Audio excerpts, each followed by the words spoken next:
Assalamualaikum warahmatullahi wabarakatuh.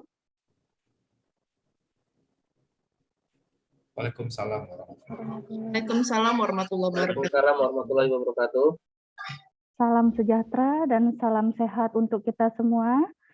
Selamat siang menuju sore. Kepada Bapak yang terhormat, Bapak Jondi Indra Bustian dari Bapeda Kabupaten Bengkalis. Yang saya hormati Bapak Ibu peserta Latsar CPNS Kabupaten Bengkalis. Baik Bapak Ibu peserta, kita mulai saja materi kita pada sore hari ini, yaitu muatan teknis substantif lembaga. Kepada Bapak Jondi Indra Bustian dipersilakan, terima kasih.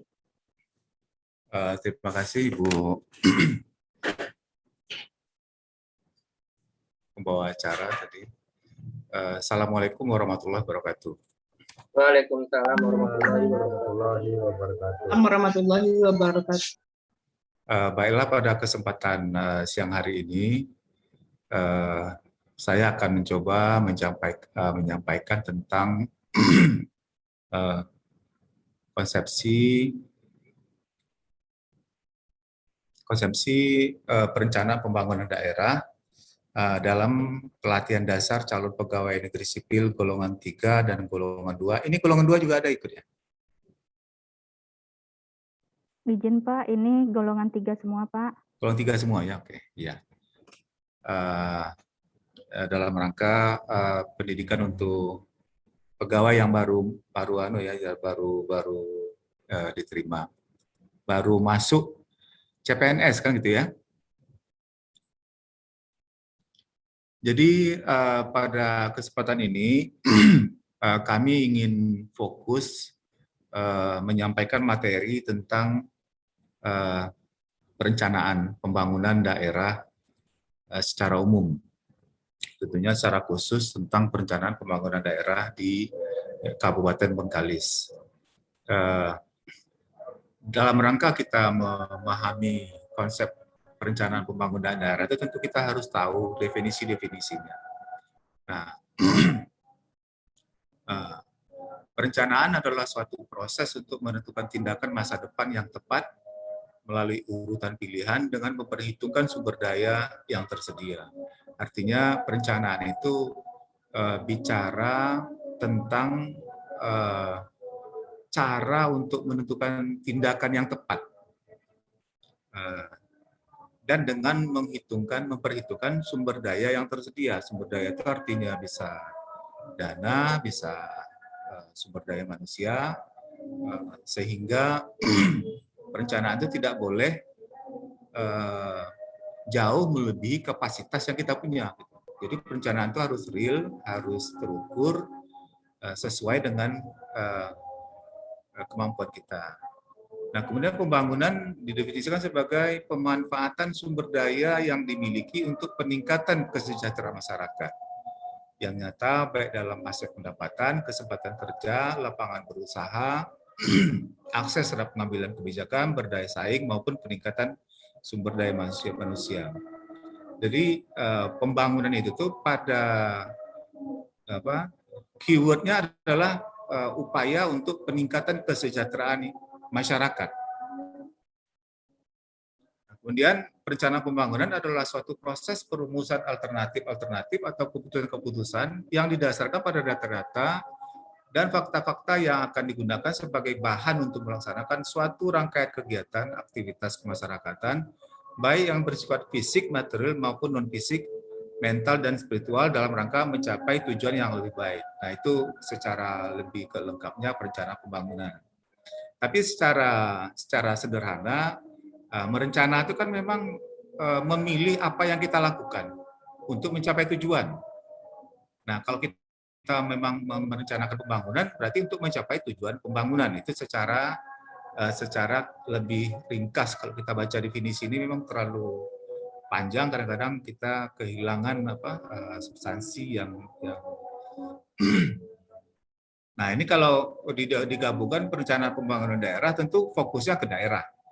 Ada tahapan-tahapan, ada kebijakan masa depan yang melibatkan unsur pemangku kepentingan di dalamnya, karena di daerah itu ada berbagai macam pemangku kepentingan. Ada masyarakat, ada pemerintah, ada pihak vertikal dan lainnya. Nah, ini semuanya terlibat dalam dalam yang kita sebut sebagai pemangku kepentingan. Nah, itulah spesifiknya bila kita sudah menyebut daerah, karena ada pihak-pihak yang terlibat yang masing-masing itu adalah kalau kita sebut pemangku kepentingan atau lebih kerennya disebut sebagai stakeholders. Banyak stakeholders yang terlibat di sini. Nah, kemudian saya mau menyinggung tentang peraturan peraturan pokok tentang yang mengatur tentang perencanaan pembangunan. Yang pertama, Undang-Undang RI nomor 25. Nah, ini kita lihat saja bahwa dalam rangka melakukan perencanaan itu ada dasar hukumnya. Nah, ini beberapa dasar hukum yang patut kita perhatikan. Ada Undang-Undang 25, ada Undang-Undang 23, ada PP nomor 8 tahun 2008, ada Peraturan Menteri Dalam Negeri nomor 86 tahun 2017. Nah, Peraturan Menteri Dalam Negeri ini akan berubah-ubah setiap tahun.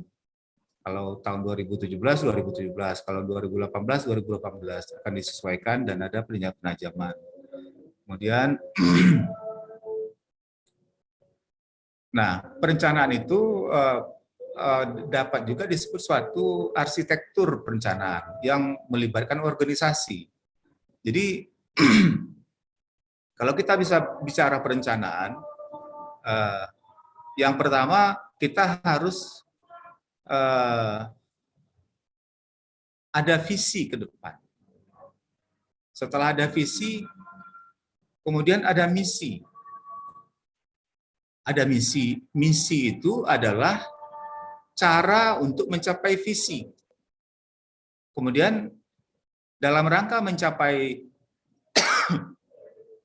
visi dengan misi-misi itu, masing-masing misi nantinya itu akan melahirkan tujuan-tujuan dan sasaran dari setiap misi ini gitu. Jadi ada pengelaborasian ke bawah dari visi ke misi, kemudian menjadi tujuan dan sasaran, dan kemudian dalam rangka mencapai tujuan dan sasaran dari setiap misi itu ada strategi-strategi dan kebijakan untuk menyelesaikan sasaran. Kemudian dalam tahap selanjutnya ada yang disebut sebagai ukuran keberhasilan. Apa kalau kita merencanakan sesuatu untuk mencapai sesuatu, ada visinya, ada misinya, ada tujuan-tujuan dan sasaran-sasaran dari setiap misi, ada strategi-strategi. Nah, kita juga perlu menyiapkan berhasilnya sebuah pekerjaan yang kita rencanakan itu dengan adanya ukuran keberhasilan. Nah, kemudian ada program kegiatan operasional yang mendukung. Nah, ini baru disebut sebagai arsitektur suatu perencanaan dalam sebuah organisasi.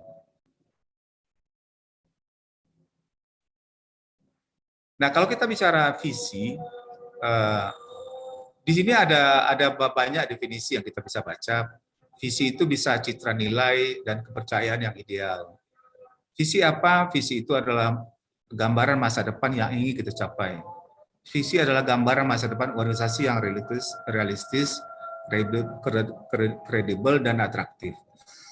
Tapi sebagai secara yang lebih kita bisa pahami, visi itu berasal dari kata vision.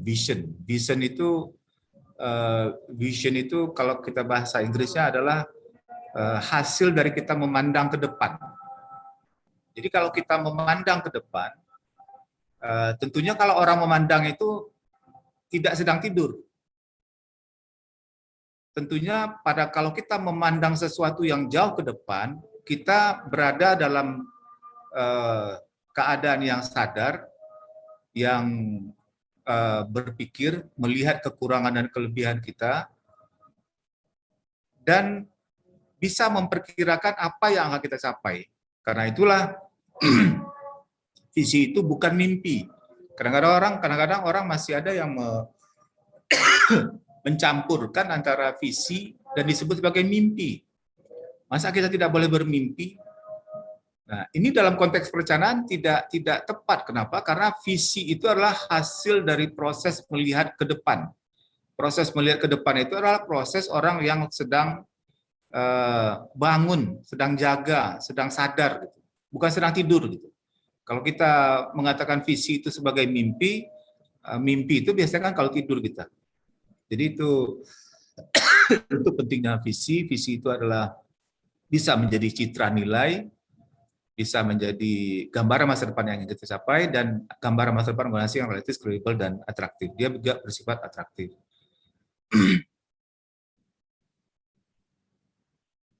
Ini ada kutipan-kutipan, ya kita lanjut aja. Kemudian rumusan visi. Nah ini saya pikir rumusan-rumusan ini bisa macam-macam, bisa isinya itu tentang rumusan umum mengenai keadaan yang diinginkan pada akhir periode. Rumusan harus rasional dan jelas. Rumusan harus mencerminkan kebutuhan yang nyata. Rumusan harus mampu menggugah semangat, kreativitas, dan motivasi untuk mewujudkan isi visi tersebut. Rumusan visi harus bersifat menarik sehingga dijadikan semboyan oleh organisasi. Itu kata-kata tekstualnya visi yang ingin kita yang dirumuskan. Nah, konsep umum kemudian ini beberapa hal tambahan tentang konsep rumusan visi. Disebutkan juga bahwa visi itu dikomunikasikan dengan seluruh stakeholder untuk memperoleh penyempurnaan. Tetapi dalam banyak hal visi itu juga kadang-kadang bisa membedakan seorang pemimpin besar. Gitu. Artinya orang dengan kapasitas tertentu yang punya jangkauan pandangan jauh ke depan karena kapasitas dirinya memang besar, kadang-kadang bisa tidak perlu mengkomunikasikan dengan stakeholder dalam rangka memperoleh penyempurnaan karena dia sendiri adalah lebih jauh, misalnya Haji Agus Salim, misalnya Soekarno dulu, misalnya Mahatma Gandhi. Mereka itu punya visi-visi besar yang secara khas, secara karakteristik memang dari bakat leadership mereka sendiri sehingga bisa menghasilkan visi yang besar dan tidak seperti yang kita cantumkan di sini. Sifat visi komprehensif tapi mudah dipahami, relatif singkat. Nah, relatif singkat ini juga sifatnya juga tidak kaku. Kadang-kadang visi ada yang berjangka lebih panjang. Dalam hal perencanaan misalnya kita ada visi yang sifatnya jangka 5 tahunan itu pendek. Ada yang sifatnya jangka 25 tahunan yang lebih panjang. Nah, itu kan sifatnya itu bisa pendek, bisa sedang, bisa panjang. Walaupun secara teori yang kita pelajari di sini karena ini visi misi pemerintahan, satu periode pemerintahan hanya 5 tahun, makanya disebutkan di sini visi pendek. Tetapi visi-visi organisasi yang besar yang berlaku di dunia ada yang sangat panjang. Artinya misalnya mereka menjadi number one in the world misalnya, menjadi nomor 1 di dunia. Nah, kalau visinya sudah seperti itu, maka visi itu memang berjangka panjang dan itu terus-menerus. Jadi visi itu berubah menjadi nilai. Dan bisa saja visi itu sudah mereka capai pada saat itu. Nah, kewajiban mereka adalah mempertahankan visi itu supaya tetap dicapai terus. Nah, kalau sudah dalam hal seperti ini, maka visi itu adalah visi yang sifatnya sudah berubah menjadi nilai atau norma yang harus mereka capai dan harus mereka pertahankan. Nah, itulah jadi relatif singkatnya ini juga tidak tapi secara target kepemerintahan yang menyekat periode pemerintahan itu 5 tahun, memang didefinisikan sebagai sifat visi itu singkat. Kemudian ada sifat ideal dan memotivasi. Jadi visi itu memang menggugah semangat. Ada unsur menggugah semangat untuk mencapai apa-apa yang dilihat, ditargetkan untuk dicapai oleh sang pemimpin.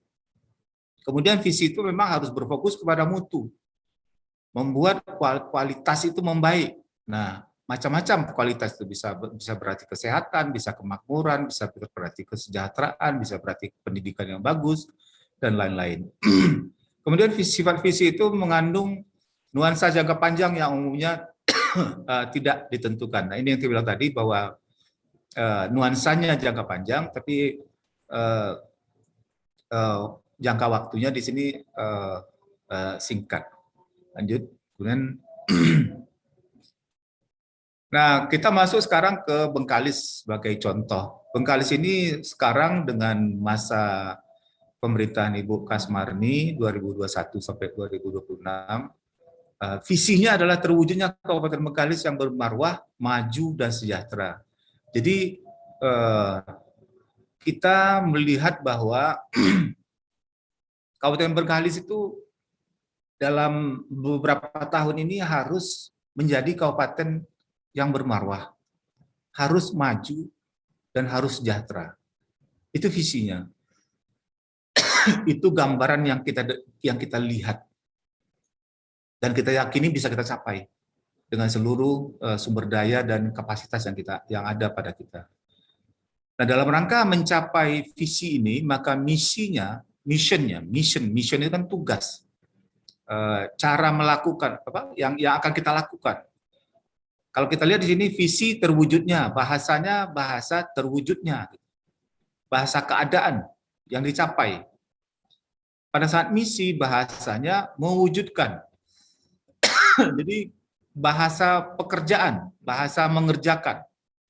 Jadi misi 1 itu mewujudkan pengelolaan potensi keuangan daerah, sumber daya alam, dan sumber daya manusia yang efektif dalam memajukan perekonomian.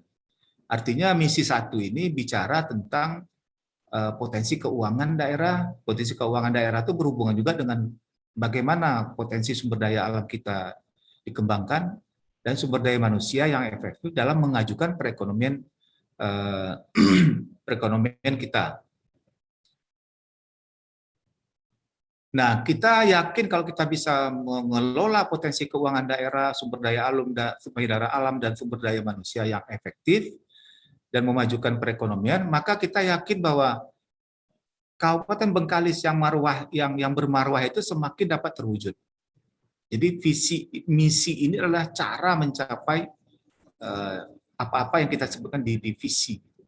Kemudian misi 2 adalah mewujudkan reformasi birokrasi serta penguatan nilai agama dan budaya Melayu menuju tata kelola pemerintahan yang baik dan masyarakat yang berkarakter. Ini misi 2. Misi 2 ini bicara tentang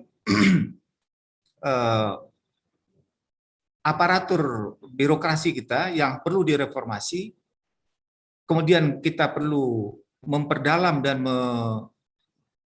menguatkan kembali pemahaman nilai-nilai agama dan budaya Melayu, dan yang kita harapkan dengan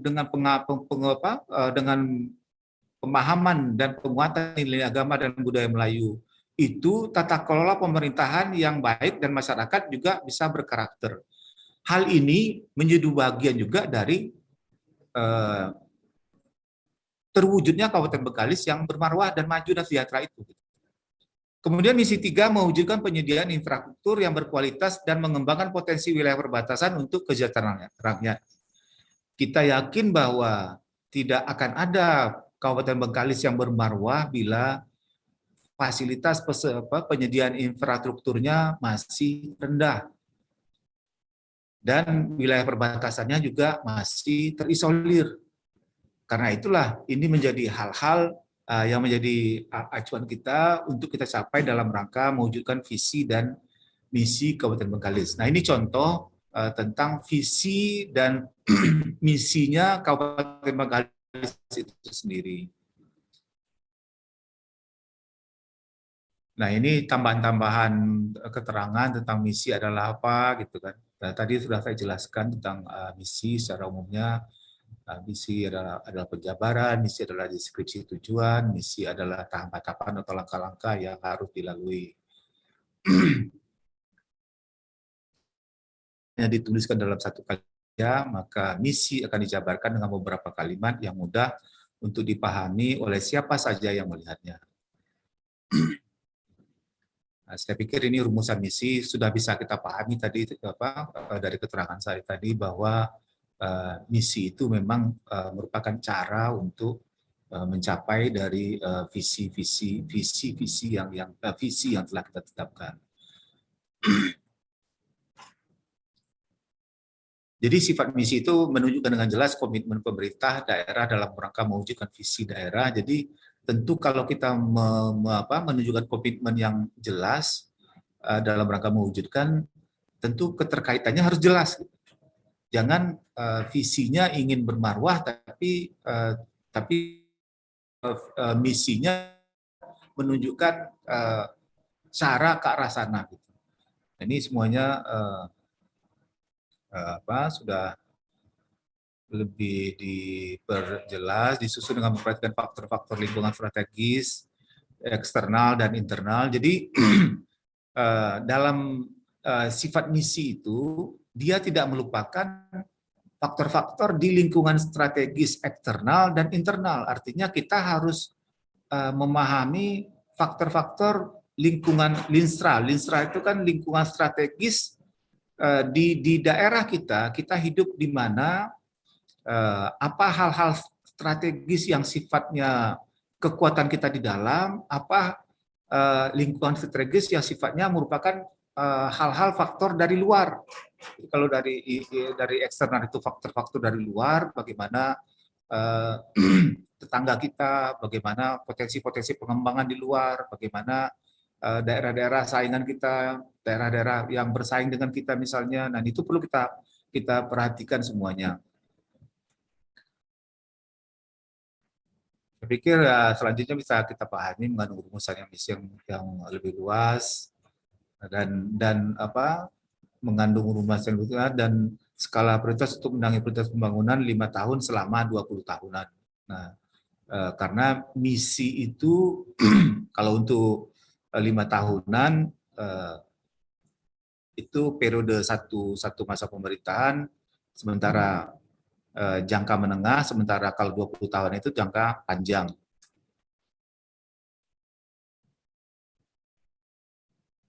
Ini ada praktis, tapi saya pikir kita, kalau mau praktis boleh nanti, tapi saya pikir kita lanjut aja. Ini praktisnya, susunlah suatu kalimat visi yang Anda yakini itu dapat menggambarkan cita-cita ataupun keinginan Anda di beberapa tahun mendatang. Mungkin visi itu kan bisa sifatnya pribadi, bisa sifatnya organisasi, bisa sifatnya pemerintah, dan bisa sifatnya orang per orang sendiri tadi, seperti itu tadi. Nah, kita sendiri juga bisa mentargetkan itu kan. Saya melihat diri saya dalam 10 tahun lagi, dalam 5 tahun lagi bisa menjadi seperti ini, bisa melakukan ini, bisa berperan dalam hal ini, itu bisa kita coba tetapkan dan kita susun cara-cara mencapainya. Saya harus melakukan ini, saya mungkin harus mengikuti pendidikan-pendidikan yang diperlukan, saya menambah pelatihan yang disesuaikan, dan lain-lain. Jadi ini kita skip saja, cukup untuk diketahui. Nah, saya ingin mengajak kita semua untuk kita tahu bahwa sebagai orang-orang yang baru bergabung dengan pemerintah daerah, tentu masing-masing kita yang di peserta pelatihan sekarang ini tentu ingin memahami di mana posisi masing-masing dalam kerangka pelaksanaan pembangunan di daerah ini. Nah, tadi kita sudah singgung tentang visi misi yang semuanya itu kan dalam konteks perencanaan pembangunan. Nah, visi dan misi itu untuk satu periode pemerintahan itu diuraikan dalam dokumen-dokumen perencanaan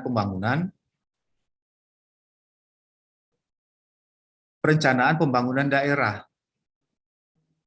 Nah, rencana pembangunan daerah itu secara global, secara seluruhnya itu disusun dalam yang namanya dokumen RPJMD, Rencana Pembangunan Jangka Menengah Daerah. Jadi seluruh visi, misi, strategi, tujuan, arah kebijakan, dan lain-lainnya tadi, sampai ke kegiatan dan lain-lainnya itu disusun dalam rencana rencana pembangunan jangka menengah daerah. Itu yang menengah kalau satu periode pemerintahan. Tetapi rencana itu dibuat dalam jangka yang lebih panjang sebetulnya. Jadi rencana pembangunan itu ada yang rencana pembangunan jangka panjang daerah, itu yang disebut sebagai RPJPD. Kemudian ada yang jangka menengah, RPJMD. Kemudian ada jangka 1 tahunan yang kita sebut sebagai rencana kerja pemerintah daerah. Nah, RPJPD sifatnya lebih umum dari RPJMD. RPJMD sifatnya lebih global dan lebih luas dibandingkan dengan RKPD. Nah, kalau RPJMD, RPJPD, dan RKPD ini RPJPD, RPJMD, RKPD, ini semuanya mengatur untuk satu kabupaten atau satu provinsi atau satu provinsi atau satu kabupaten atau satu kota. Ini diatur dalam dokumen ini, diuraikan dalam dokumen rencana pembangunan jangka panjang daerah, rencana pembangunan jangka menengah daerah, rencana kerja pemerintah daerah. Ini untuk kabupatennya, untuk kalau kita kan Kabupaten Bengkalis, ini kita punya semua untuk Kabupaten Bengkalis. Nah, masing-masing SKPD, masing-masing OPD itu berkewajiban untuk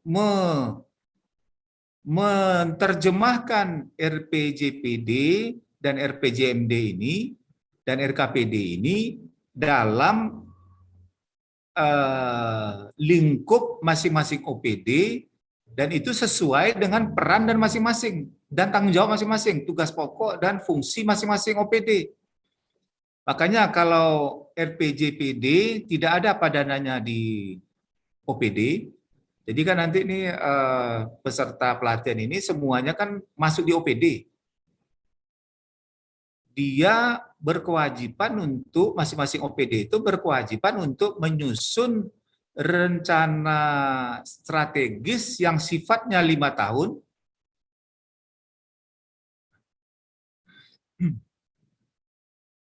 Nah, ini sifatnya 5 tahun. Ini berusaha mengambil peran masing-masing dari OPD dalam rangka menjelaskan pencapaian RPJMD. Jadi Renstra ini ke RPJMD. RPJMD 5 tahun, Renstra juga 5 tahun. Renstra lingkupnya OPD. Jadi dalam banyak target-target di RPJMD, dari banyak target di RPJMD ini, maka OPD sesuai dengan tugas pokok dan fungsinya menyusun juga dokumen yang berjangka waktu 5 tahun yang disebut sebagai Renstra. Kemudian di level kabupaten ada yang namanya istilahnya RKPD, Rencana Kerja Pemerintah Daerah. Ini adalah target atau uraian dari RPJMD yang diperuntukkan untuk 1 tahun anggaran. Tapi levelnya, lingkupnya lingkup kabupaten. Nah, kalau RKPD ini bicara kabupaten, maka rencana kerja OPD targetnya adalah OPD. Nah, ini mungkin posisi-posisinya. Nah, kita yang mengikuti pelatihan ini tentunya nantinya akan terlibat dalam penyusunan renja masing-masing OPD. Kita berpikir apa yang bisa kita lakukan di OPD, di masing-masing OPD dalam rangka mencapai target-target RKPD sehingga RPJMD 5 tahunan tercapai. Nah, ini masing-masing ini posisinya.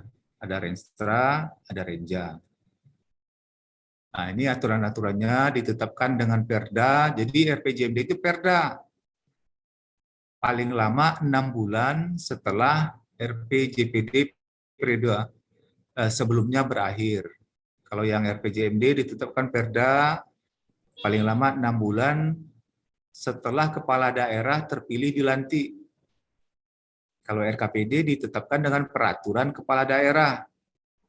Kalau Renstra ditetapkan dengan perkada peraturan kepala daerah setelah RPJMD ditetapkan. Jadi Renstra tidak bisa mendahului RPJMD karena acuan menyusun Renstra itu adalah adanya RPJMD yang telah diperdakan. Kemudian Renja ditetapkan setelah kepala daerah menetapkan RKPD.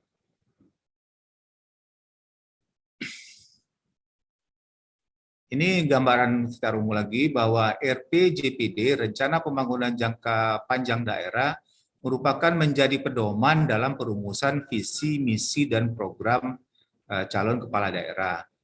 Jadi waktu kepala daerah itu mencalonkan sebagai pimpinan daerah, dia juga sudah harus mengacu kepada RPJPD.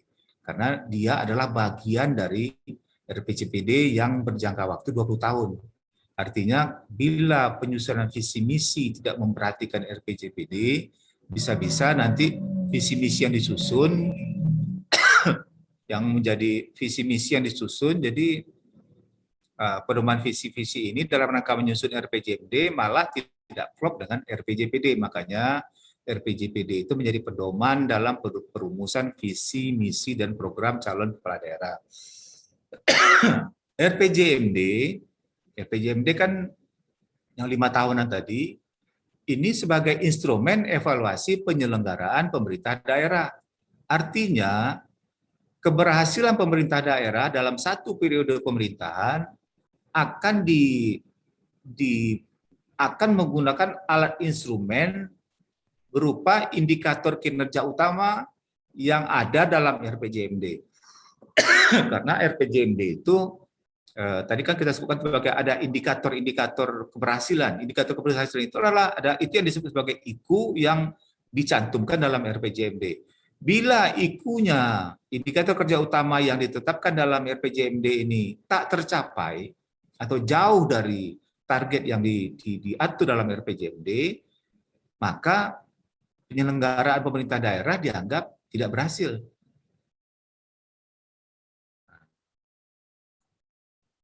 Nah, kemudian ada RKPD tadi tambahan tadi juga bahwa RKPD merupakan instrumen evaluasi penyelenggaraan pemerintah daerah, menjadi pedoman kepala daerah dalam menyusun KUA PPAS. KUA ini adalah kebijakan umum serta plafon anggaran sementara PPAS. Jadi RKPD ini instrumen evaluasi penyelenggaraan pemerintah daerah menjadi pedoman kepala daerah dalam menyusun KUA dan PPAS. Ini hal-hal teknis saya pikir belum perlu dipahami terlalu jauh. Nah, ini gambaran secara umum Kalau kita lihat tahapan penyusunan anggaran itu ada berjangka 20 tahun, ini aturan umumnya. Jadi pedomannya itu berjangka panjang. Kalau di nasional namanya RPJPN, Rencana Pembangunan Jangka Panjang Nasional. Kalau di daerah namanya RPJPD, Rencana Pembangunan Jangka Panjang Daerah Provinsi. Kalau di kabupaten, Rencana Pembangunan Jangka Panjang Daerah Kabupaten atau Kota. Kemudian ada 5 tahunan.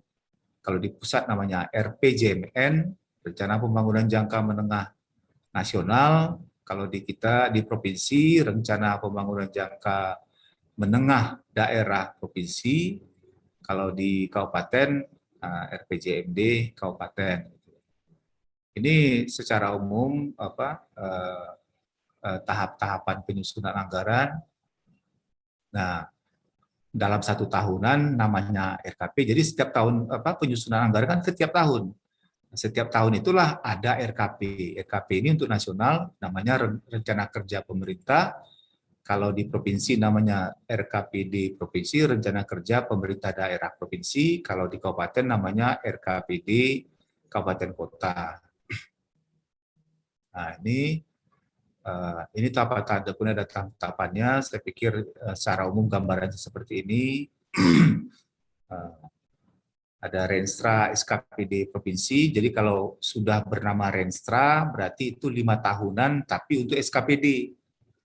Ini juga ada Renstra SKPD Kabupaten Kota. Ini 5 tahunan, tapi untuk level SKPD.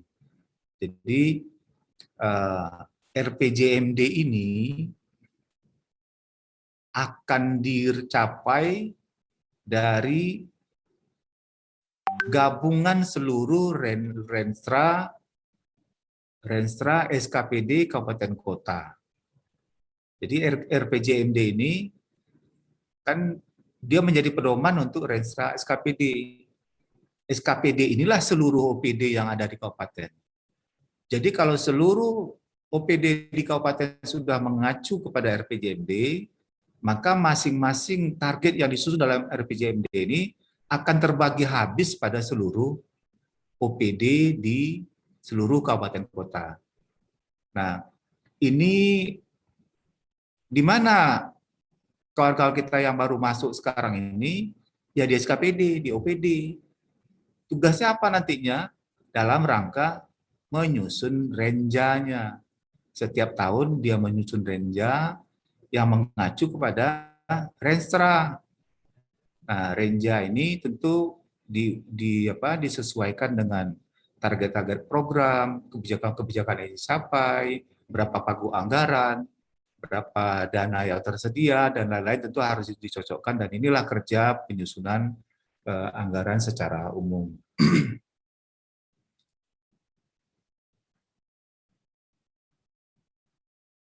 Nah, ini juga menggambarkan tadi ada fokus hubungan kerja pembangunan daerah. Ada kepala daerah, ada kepala perangkat daerah. Kepala daerah punya visi, punya tujuan, sasaran, punya program pembangunan daerah, program prioritas, punya penyelenggaraan urusan pemerintah daerah, program prioritas, dan diuraikan dalam RPJMD, maka kepala perangkat daerah punya tujuan dan sasaran, mengambil bagian mana yang sesuai dengan OPD-nya.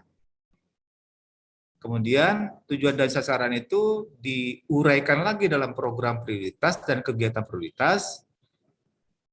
Dari sini yang sesuai dengan tupoksinya juga. Ada tugas kewenangan, ada urusan-urusan yang memang menjadi urusan mereka.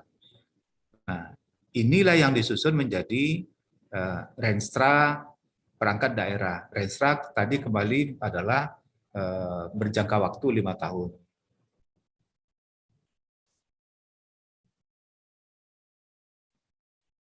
Nah, ini contohnya di Bapeda sendiri. Ini visinya kabupaten. Ini visinya Bapeda. Ini Coba saya geser nih, tolong digeser apa, Rizky? Tertutup nih. Tolong digeser tolong. Saya digeser nih. Itu dia jadi ya nggak usah. Itu capek. Nah, kalau ini balik lagi ya. Nah, jadi yang ini adalah visinya kabupaten. Di sini adalah visinya Bapeda. Bapeda karena tugasnya hanya perencanaan, maka dia merencanakan seluruh aktivitas di kabupaten ini.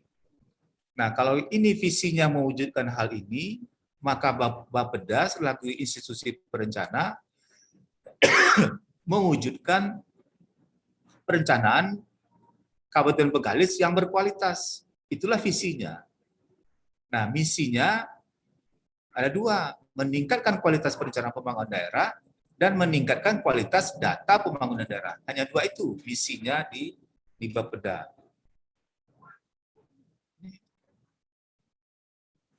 Ini gimana cara memasukkan lagi, Pak? Memasukkan tadi gambar tadi lagi.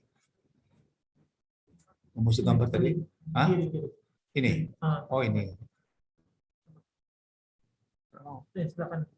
Kanan. Oke. Kalau tadi ini oke. Oke. Iya. Jadi ini contoh saja, kalau yang sebelah kiri ini adalah kabupaten, yang sebelah kanan ini adalah contoh satu OPD yaitu Bapeda. Jadi nampak di sini bahwa Bapeda menyesuaikan visinya kabupaten itu dan mencoba menyusunnya sesuai dengan tupoksinya Bapeda.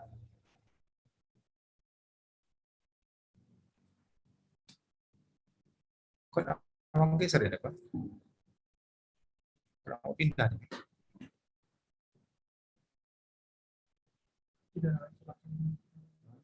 Nah, ini kalau mau pindah, ini kalau mau pindah maksudnya page-nya. Oh, ya. Oh, ya.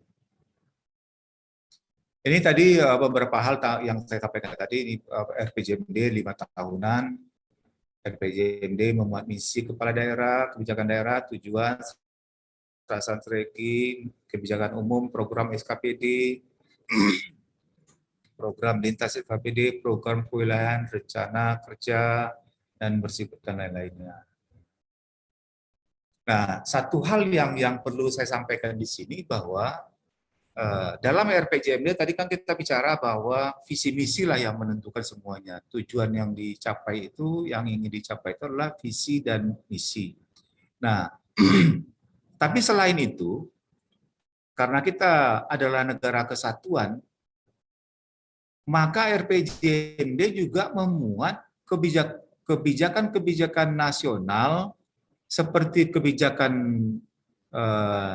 kebijakan pembangunan berkelanjutan atau sustainable development, kebijakan SPM, standar pelayanan minimal untuk urusan wajib pelayanan dasar, dan arah kebijakan prioritas provinsi. Artinya kita walaupun visi misi tidak menyebut itu, tapi hal-hal yang sifatnya dari pusat maupun dari provinsi harus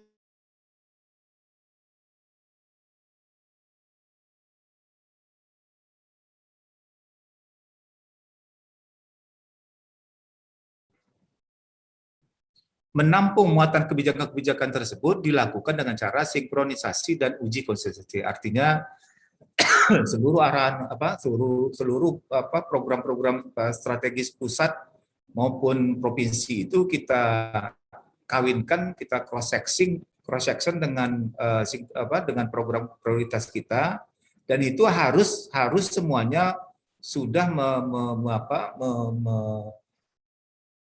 bisa menampung apa-apa yang ditentukan oleh pusat, terutama SPM, standar pelayanan minimal, itu menjadi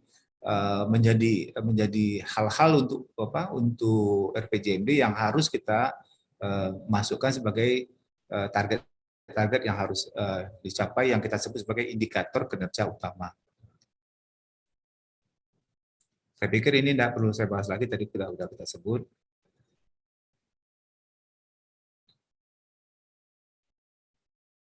tadi penjelasan tadi sudah saya pikir sudah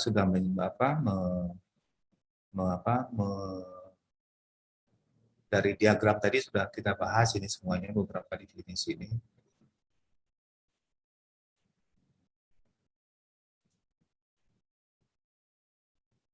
Nah, ini mungkin setelah visi dan misi kita ada tujuan dan sasaran. Tujuan adalah pernyataan-pernyataan tentang hal-hal yang perlu dilakukan untuk mencapai visi, melaksanakan misi, memecahkan permasalahan, dan menangani isu strategis yang dihadapi.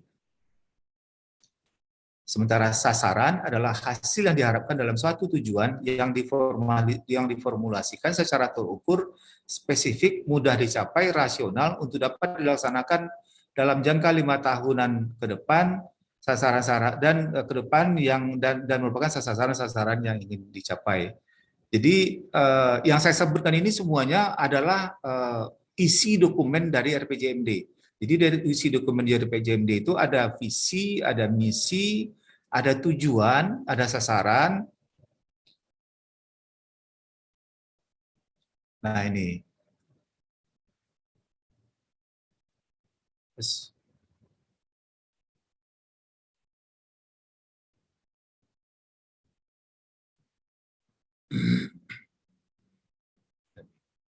Nah, tujuan itu diterjemahkan dalam sasaran-sasaran yang ingin dicapai. Ini gimana cara mengapanya?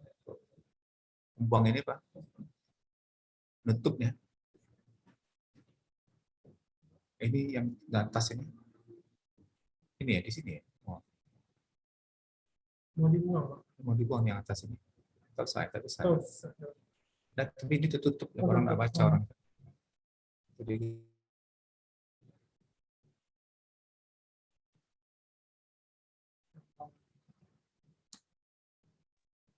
itu aja ya. Oke.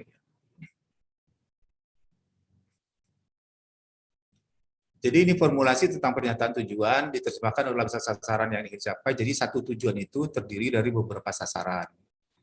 Nah ini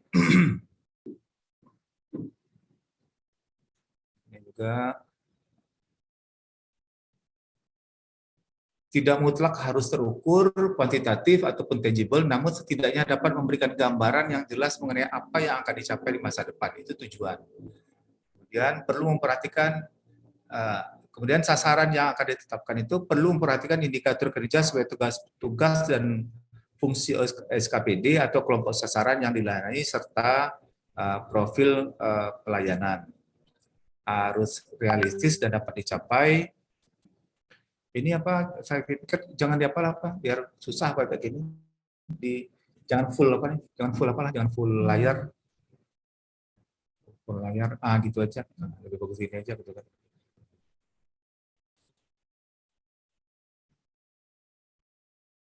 Nah ini informasi dari pernyataan tujuan. Kemudian harus realistis yang dapat dicapai. Nah, ini gambaran secara sederhana visi misi, tujuan, sasaran program, kegiatan.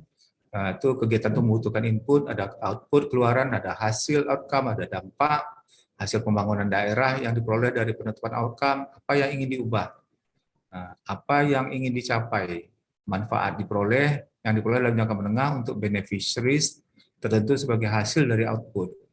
Apa yang dikerjakan dan dihasilkan barang atau dilayani proses, produk, barang, jasa, keluaran. Jadi ini balik-balik dari sini dalam rangka hasil-hasil realistis yang dapat dicapai.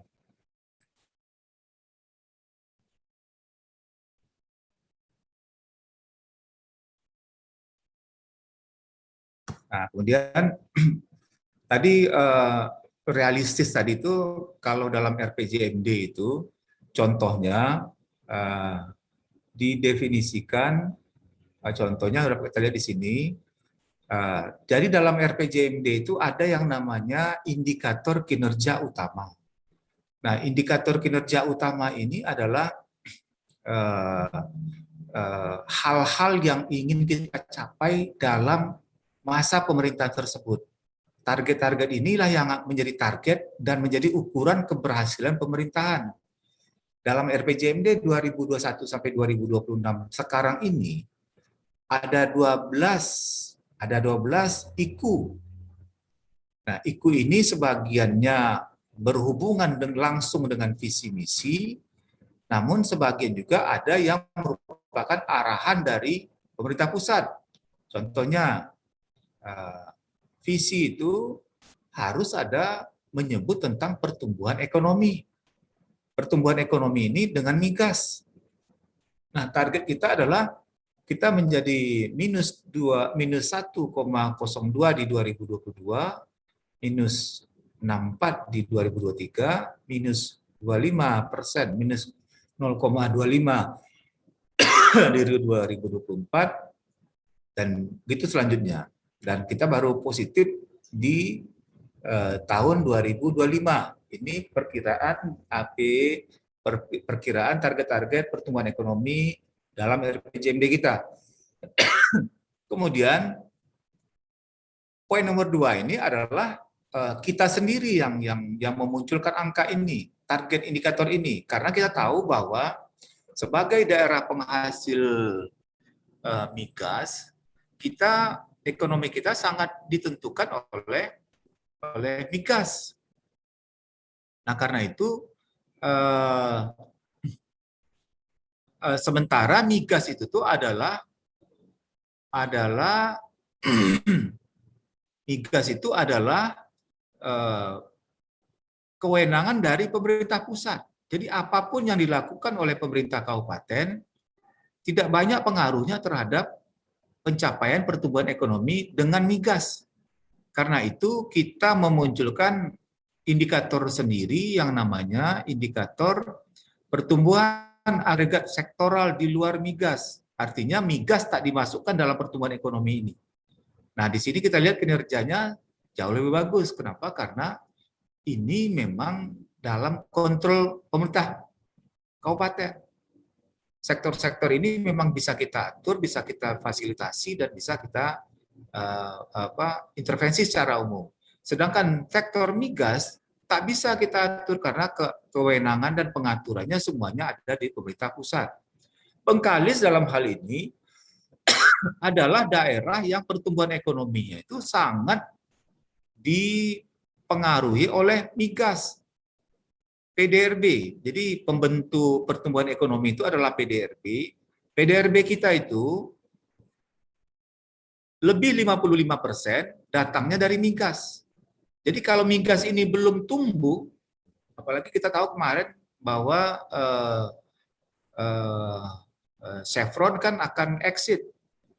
Pada saat Chevron akan keluar dari pengelolaan minyak itu, mereka tidak menambah investasi baru. Karena itu relatif pertumbuhan migas ini berkurang.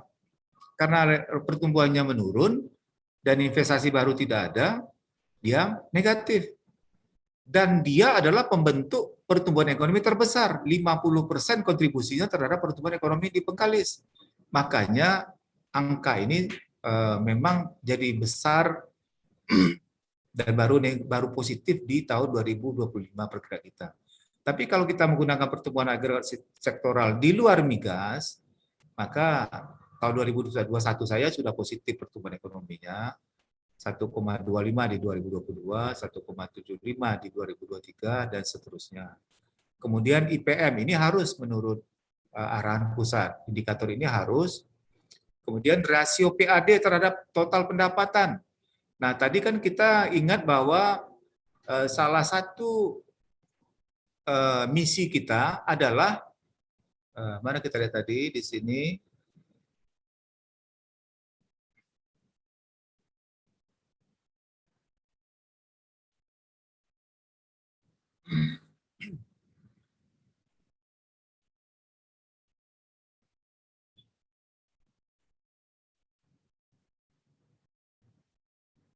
jadi salah satu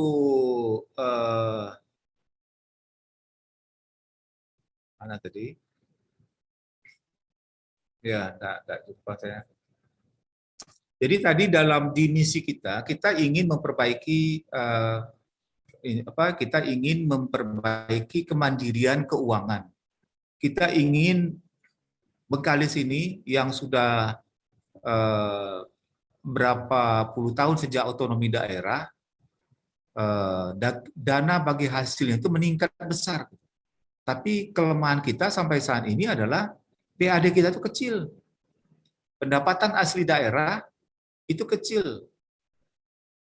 Hampir hanya sekitar 2%-an dari total pendapatan. Karena itu periode sekarang menetapkan rasio terhadap PAD itu harus meningkat. Di tahun 2021 ditargetkan sekitar menjadi 10,76, kemudian 11,86 di tahun 2022, kemudian 2003 di 12,77. Ini semuanya menjadi target keberhasilan pemerintah, target keberhasilan penyelenggara pemerintahan yang dipimpin oleh bupati. Karena itu ini tentunya dikoordinatori oleh OPD, perangkat daerah, Bapenda, Badan Pendapatan Daerah. Nah, IKU ini, walaupun ini adalah IKU-nya Bupati, otomatis menjadi IKU-nya juga dari Bapenda. Jadi renstra-nya Bapenda itu harus mencapai rasio PAD yang ini sebagai target-targetnya. Nah, jadi dalam IKU ini, dari 12 IKU ini, ada yang nantinya otomatis menjadi indikator kinerja yang harus dicapai oleh organisasi pemerintah daerah. Misalnya, IPM. IPM ini adalah gabungan dari beberapa OPD yang harus mencapainya. IPM itu bisa kesehatan, bisa pendidikan, bisa kesejahteraan. Nah, target-target ini harus dicapai oleh OPD-OPD yang terkait dengan itu. Jadi kemudian ada rasio PAD, ada pendapatan per kapita penduduk, ada angka pengangguran, ada angka kemiskinan, ada indeks lingkungan hidup, ada indeks risiko bencana. Ini merupakan pesanan-pesanan yang diharuskan oleh pusat. Ada Gini rasio, ada indeks reformasi birokrasi, dan ada persentase jalan kabupaten dalam kondisi baik. Nah, ini sebagaimana kita ketahui, tentunya menjadi, kalau persentase jalan dalam kabupaten dengan kondisi baik, kalau ini harus meningkat, maka tentunya ini menjadi target, menjadi indikator kinerja utama pula pada OPD nantinya. Jadi ada indikator kinerja utama ini di RPJMD itu yang langsung menjadi IKU masing-masing kabupaten kota. Saya pikir itu yang dapat saya sampaikan. Jadi kembali saya ulangi lagi bahwa dari pemaparan materi ini yang ingin saya tekankan adalah pada masing-masing kita itu memahami perannya masing-masingnya nantinya. Kita kan baru bergabung dengan organisasi pemerintah daerah, baru diangkat dari CPNS, kemudian menjadi PNS. Tentunya nanti akan masuk dalam sistem bekerja di pemerintah Kabupaten Bengkalis ini. Sistem bekerja di pemerintah Kabupaten Bengkalis ini tidak jauh dari yang saya sebutkan tadi, dari hal-hal secara global yang saya sampaikan tadi, mulai daripada RPJMD, kemudian Renstra. Nah, Renstra itu adalah wilayah saudara-saudara nantinya. Renstra itu berjangka waktu 5 tahunan. Nah, Renstra ini perlu diuraikan lagi per tahun menjadi rencana kerja. Rencana kerja ini disusun oleh masing-masing OPD dalam mencapai kerangka besarnya visi misi bupati di Kabupaten Bengkalis ini. Karena itu saya pikir ini membuka pemahaman bahwa dalam kerangka besar kerja pembangunan ini saya ada di sini. Saya ada di OPD ini. OPD ini punya target-target untuk mencapai IKU-nya daerah, untuk mencapai program-program prioritas nasional, untuk mencapai program-program prioritas provinsi, dan saya ada di sini.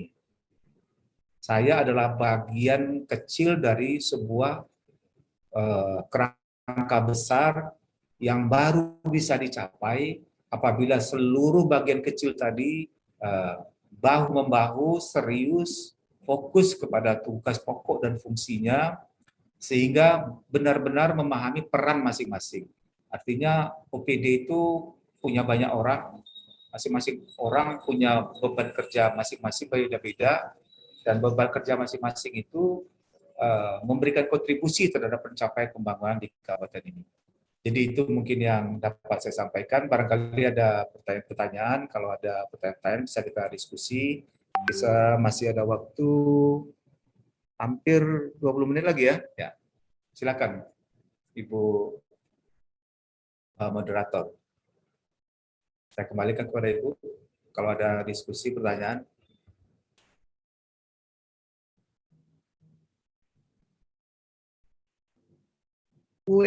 Ini.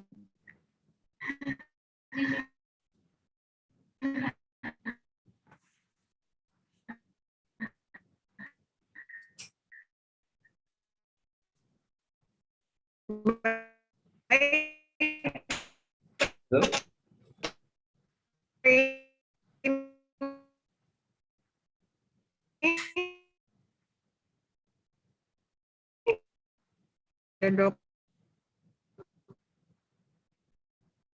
Halo?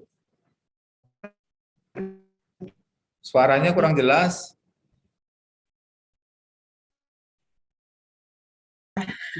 Pindah laptop ini, Pak. Oh, Udah jelas? udah. Baik. Bapak Ibu, gimana? Ada tanggapan atau pertanyaan untuk materi kita sore ini?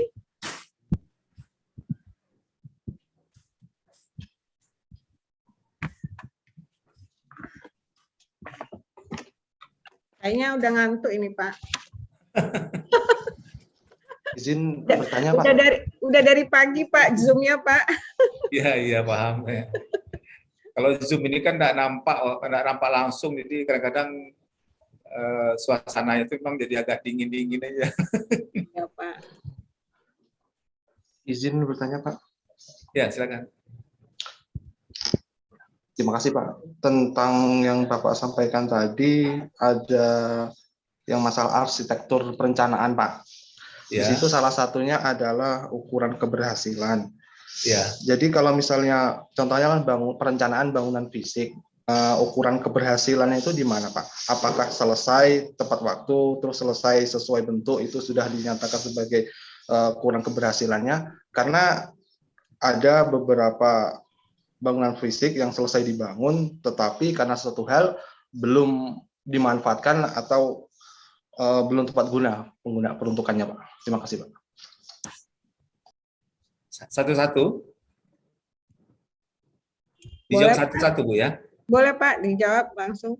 Jadi tadi kan kita kan bicara tentang perencanaan itu kan ada ukuran keberhasilan. Kalau di dokumen kita sekarang, kita kan bicara perencanaan secara umum tadi. Pertama, ukuran keberhasilan itu ada di RPJMD. RPJMD itu ukuran keberhasilan itu adalah IKU tadi, indikator kinerja utama. Jadi kalau di RPJMD, ukuran keberhasilannya adalah bagaimana target yang dicapai di RPJMD pada IKU itu sendiri sudah dicapai sebagaimana yang ditargetkan. Jadi itu kalau di RPJMD. Kalau di Renstra ada IKU juga. IKU-nya itu tentu indikator-indikator yang berlaku di OPD itu sendiri. Nah, dalam hal panjang jalan yang ditarget dalam hal di konstruksi tadi ditanyakan, tentu yang di dalam dokumen itu tuh adalah Misalnya kita ingin membangun jalan atau kita ingin membangun gedung sekolah sebanyak, target itu adalah sebanyak 20 buah. Nah, membangun gedung sekolah sebanyak 10 buah itu menjadi target, dan target itu tuh disampaikan dalam IKU. Jumlah itu, jadi IKU itu hanya bicara jumlah. Tapi untuk bisa disebut sebagai gedung itu betul-betul berhasil, tentu sebelumnya dia harus memenuhi syarat-syarat teknis yang telah ditetapkan. Jadi itu otomatis bahwa kalau gedung itu dibangun tidak sesuai dengan syarat-syarat teknis yang ditetapkan, maka dia tidak layak disebut sebagai berhasil dibangun dengan baik. Malah tidak layak untuk dibayar. Nah, jadi itu bisa masuk dalam kategori tidak mencapai indikator kinerja utama. Mungkin itu tambahan dari saya penjelasannya. Saya kembalikan lagi ke Ibu Moderator.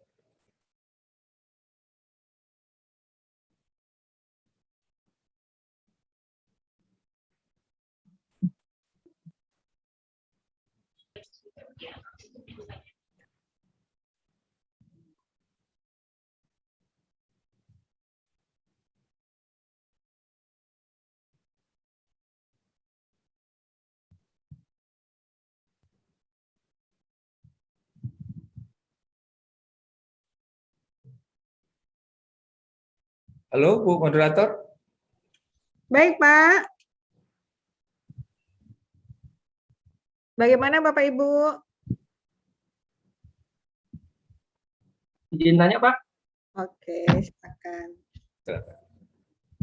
Saya Leka dari Badan Pengelolaan Keuangan Daerah. Mau nanya, Pak, apakah kendala dalam penyusunan renja, Pak? Soalnya saya sering nanya OPD, renja dia belum siap.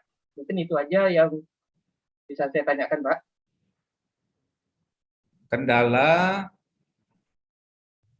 dalam penyusunan renja. Iya, Pak. Kalau kendala dalam penyusunan renja bisa macam-macam tuh, Pak, ya juga saya menjelaskan. Karena ada yang sifatnya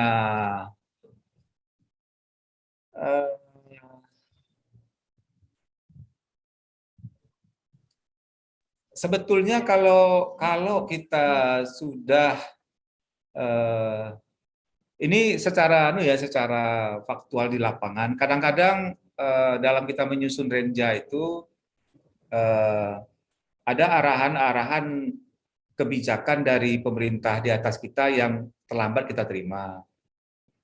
Ada perubahan-perubahan aplikasi-aplikasi, sistem-sistem SIPD yang berubah-ubah. Nah, yang lama belum mahir, sudah datang sistem yang baru. Nah, ini semuanya membuat tapi ini kan sifatnya teknis sebetulnya, bukan kalau yang saya sampaikan tadi itu kan bicara tentang alur-alur pikir penyusunan renja, penyusunan renstra. Dalam dunia nyatanya nanti macam-macam. Jadi tak bisa pula saya sebutkan ini bakal terjadi, ini bakal terjadi. Kadang-kadang ada yang kita tak begitu memperhatikan renstra sendiri dalam menyusun renja. Kadang-kadang renstra yang kita susun itu tidak didukung dengan data-data yang betul, sehingga salah, harus diperbaiki lagi. Jadi memang banyak sekali hal-hal yang sifatnya kasuistis yang bisa terjadi dalam penyusunan ini. Tapi yang saya sampaikan tadi kan sebetulnya itu merupakan alur general normatifnya ini. Memang ada adaptasi situasional setempat yang memang perlu kita telah lagi dan perhatikan masing-masing. Mungkin itu dari saya secara umum. Terima kasih, Pak. Sama. Ada pertanyaan lagi, Bapak Ibu? Ini waktu kita udah jam berapa ini? Jam 16.15. Berapa? Satu pertanyaan lagi. Izin bertanya, Ya, Ibu. ini. Ada Ibu nih Pak yang bertanya, Pak. Ya, silakan Bu. Ya, maaf Pak, ini saya mau bertanya. Saya Nur Fadila dari Sekretariat Daerah, Pak. Ya. Tadi di indikator kinerja utama itu kan tabelnya kan per tahun ya Pak, 2021 sampai 2026. Ya. Kemudian ada indikator tahunannya itu sepertinya seperti akumulasi target gitu kan ya Pak, per tahunnya. Nah, itu Pak, kita bisa menentukan target-target itu kita based on riset juga atau hanya perkiraan kita aja Pak, seperti itu. Soalnya kita kan bisa dilihat dari angka pengangguran berkurang, kemudian dari PAD kita yang meningkat, begitu kan, Gini rasionya juga berkurang seperti itu Pak. Jadi menentukan persenan itu apakah hanya perkiraan kita saja atau ada penelitiannya juga sebelumnya. Terus sama satu lagi Pak, pada rencana pembangunan daerah untuk rencana jangka panjang Pak, itu tadi kan kita berpedoman pada RPJPN sama RT/RW kan Pak untuk 20 tahun ke depan. Seperti itu. Nah, bagaimana jika kasusnya di daerah itu dokumen perencanaan itu belum ada Pak, belum tersedia. Seperti misalnya RT/RW-nya belum tersedia. Nah, itu kita based on apa? Selain RPJPN atau bagaimana cara kita mengintegrasikannya. Terima kasih. Langsung Bu. Iya Pak, langsung Pak. Oke, jadi pertama tentang target-target. Yang ingin saya sampaikan pertama adalah target ini bukan akumulasi. Jadi kan masing-masing tahun, misalnya gini, rasio PAD tadi, rasio PAD terhadap total pendapatan. Tahun 2021 rasionya 10,76. Artinya kalau PAD kita kalau APBD kita 4 triliun, maka dia 10%-nya sekitar 400 lebih harus segitu angka PAD kita gitu. Nah, tahun 2022 menjadi 11,86%.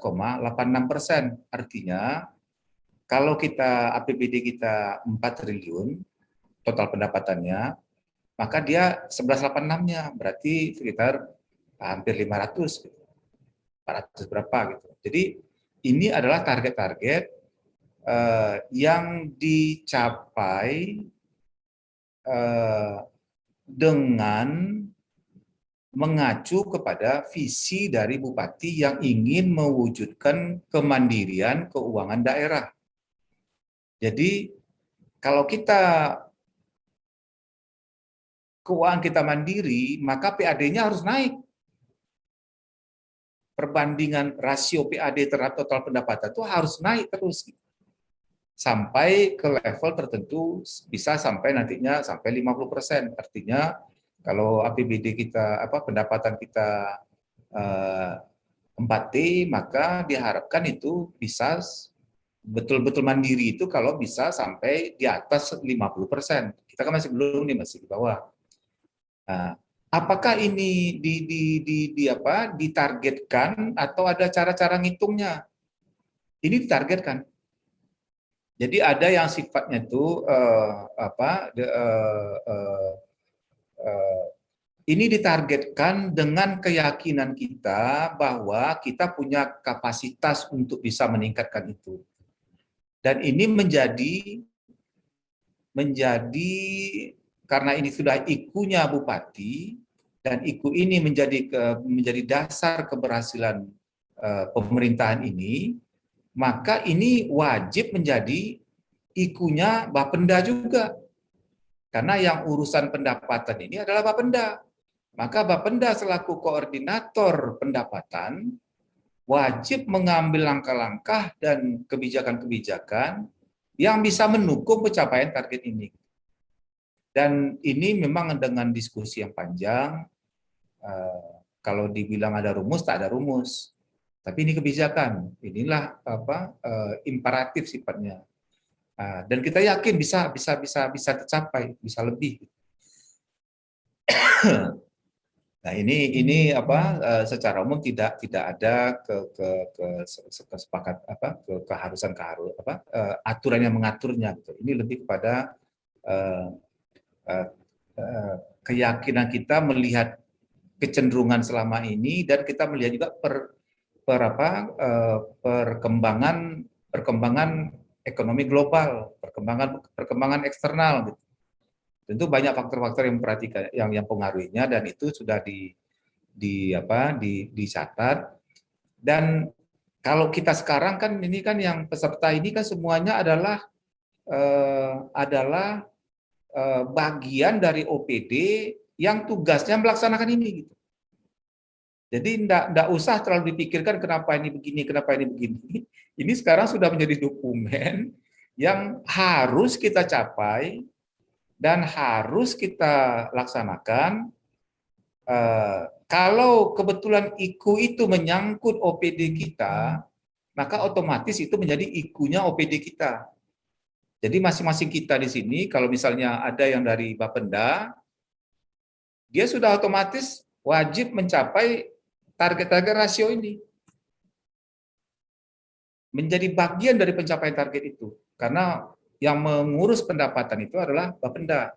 Bapenda itu mengkoordinir. Kalau retribusi bisa di perhubungan, bisa di macam-macam. Kalau pajak-pajak daerah itu di Bapenda, maka Bapenda lah yang nanti yang paling bertanggung jawab mencapai ini gitu. Nah, tadi tentang sinkronisasi dokumen. Kalau dokumen perencanaan memang acuannya hanya RPJPD, RPJMN, RPJP kalau di pusat, tidak ada acuannya RT/RW. Nah, RT/RW itu memang menjadi syarat bagi dilaksanakannya pembangunan di sebuah tempat. Tapi bukan acuan dari dokumen perencanaan. Kalau memang dokumen itu dalam RT/RW itu ada daerah yang tak bisa dibangun, ya tidak boleh bangun di situ. Tidak boleh membangun di situ untuk tujuan perencanaan tadi gitu. Jadi makanya kalau kita buat perencanaan itu tentu kita sesuaikan dengan aturan-aturan mendukung lainnya gitu. Kalau sinkronisasinya tadi itu yang saya sebutkan tadi itu memang sinkronisasi perencanaannya gitu. Kalau dokumen RT/RW itu menjadi dokumen yang ngurus hal lain lagi gitu. Tapi tentunya tak boleh bertentangan antara yang kita rencanakan di begini. Kalau di RPJMD dia tidak secara spesifik menunjuk kepada lokasi titik daerah tertentu.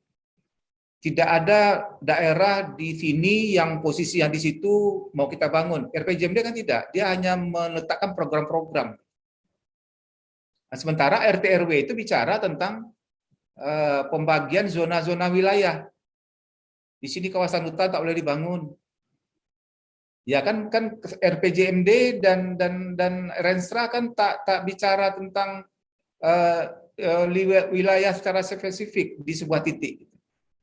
Kan paling-paling dia bicara di kecamatan ini.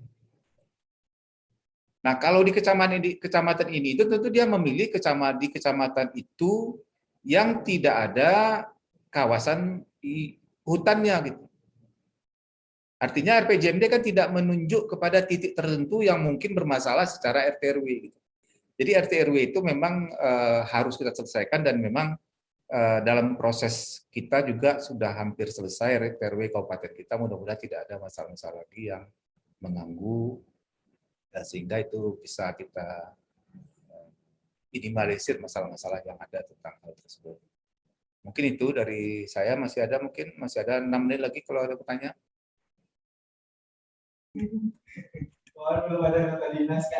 Masih ada pertanyaan, Bapak Ibu? Pak, Ya, silakan. izin bertanya Pak, Ya, silakan. file yang di share ini bisa peserta bisa dapat dokumennya Pak? Yang di slide ini Iya Pak. bisa nanti saya share ke panitia. Oke Pak, kasih Pak. Ya.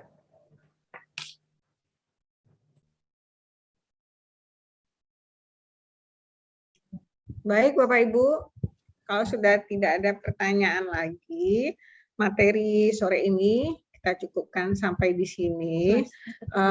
Besok kita akan bergabung di kelas dinamika kelompok. Jadi 4 kelompok masih bergabung ya.